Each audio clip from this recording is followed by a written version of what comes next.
What sword was in use for the longest period of time? This is a difficult question because there's so many different types of swords from all over the world from so many different time periods. But I think I have the answer.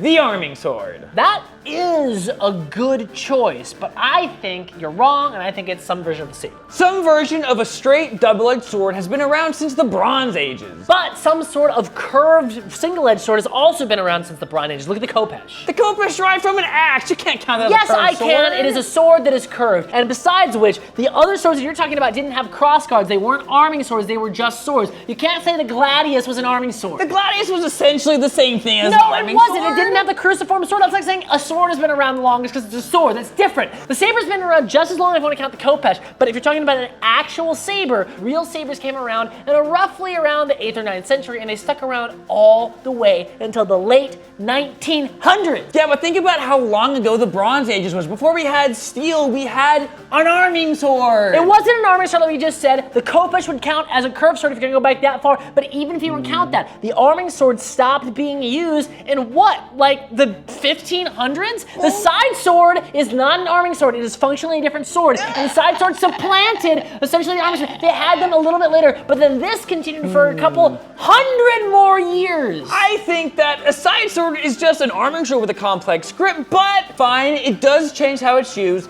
But the modern day sabers we still use today are not real swords. They're like wall hangers. Sure, they might be wall hangers, one they use in the military. However, they were still being actively used in battle until the early 1900s. If you want to talk about active use in battle, Mad Jack Churchill used a sword in like World War II. Yes, he did, but it was not standard issue. He was a one-up, and he was cool as hell, but that is not gonna count. It totally counts. No, it does not count. What do you guys think? Which has lasted longer, the arming sword or the saber?